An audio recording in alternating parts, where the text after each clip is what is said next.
15 ದಿವಸದ ದಸರಾ ರಜೆ ಮುಗಿಸಿ ಅಮ್ಮ ಮತ್ತೆ ಸ್ಕೂಲ್ ಕಡೆ ಹೊರಟ್ರು. ಸ್ವಲ್ಪ ಬೇಜಾರಾಯಿತು, ಆದರೂ ಬಾಯಿ ಹೇಳಿ ಬಂದೆ.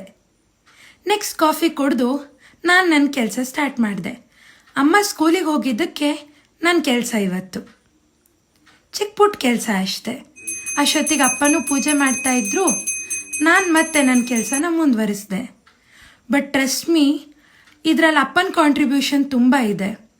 ಅಪ್ಪ ಅಮ್ಮನಿಗೆ ಕೊಡೋ ಮಾರಲ್ ಸಪೋರ್ಟ್ ಅಥವಾ ಇಮೋಷ್ನಲ್ ಸಪೋರ್ಟ್ ತುಂಬ ಚಂದ.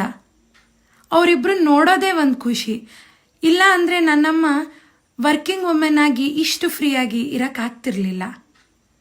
ಅಪ್ಪ ಅಮ್ಮಂಗೆ ಮಾಡೋ ಹೆಲ್ಪ್, ಪ್ರೀತಿ ಪ್ರತಿಯೊಂದು ನೋಡೋಕೆ ಚಂದ. ದೃಷ್ಟಿ ಹಾಕಬೇಡಿ. ಮತ್ತೆ ಚಿಕ್ಕ ಪುಟ್ಟ ಅಡುಗೆ ಕೆಲಸ ಮಾಡ್ತಾ ಇದ್ದು ನನಗೆ ಅಮ್ಮನ ಕಡೆಯಿಂದ ಒಂದು ಶಾಕ್ ಬಂದೇ ಬಿಡ್ತು ನೋಡಿ. ನನ್ನ ಅಡ್ಮಿಷನ್ ಕೆಲಸದ ಸಲುವಾಗಿ ಬ್ಯಾಂಕ್ ಹತ್ರ ಹೋಗೋದಿತ್ತು, ಬಾ ಅಂದರು. ಅಲ್ಲಿಂದ ಬಂದು ನಾನು ಅದ್ರ ಪ್ರೊಸೀಜರ್ಸ್ನೆಲ್ಲ ಮಾಡ್ತಾ ಇದ್ದೆ. ಅಷ್ಟೊತ್ತಿಗೂ ಸಂಜೆ ಆಯಿತು. ದಿನಸಿ ತರೋದಿತ್ತು, ಹೋಗಿ ಹಾಗೆ ನಮ್ಮ APMC ನೇಚರ್ನ ಎಂಜಾಯ್ ಮಾಡ್ತಾ ನಾನು ನಮ್ಮಮ್ಮ 10K ಸ್ಟೆಪ್ಸ್ನ ಕಂಪ್ಲೀಟ್ ಮಾಡಿದ್ವಿ.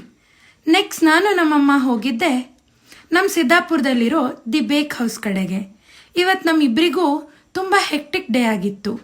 ಸೊ ನಮ್ಮಿಬ್ಬರಿಗೂ ನಮ್ಮದೇ ಆದ ಒಂದು ಟೈಮ್ ಬೇಕಿತ್ತು ಇವತ್ತು. ನಾವಲ್ಲಿ ಹೋಗಿ ಚಿಟ್ ಚಾಟ್ ಮಾಡ್ತಾ ಫುಡ್ನ ಎಂಜಾಯ್ ಮಾಡಿದ್ವಿ.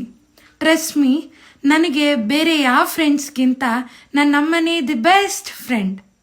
ಹಾಗೆ ಗಂಗಾಷ್ಟಮಿಗೋಸ್ಕರ ಗಂಗಾ ಮಾತಾ ದೇವಸ್ಥಾನದಲ್ಲಿ ಮಾಡಿರೋ ಲೈಟಿಂಗ್ಸ್ ನೋಡ್ತಾ ನಮ್ಮ ದಿನ ಮುಗಿಸಿದ್ವಿ. ಬಾಯ್ ಬಾಯ್. ನಿನ್ನ ಸ್ನೇಹದಿಂದ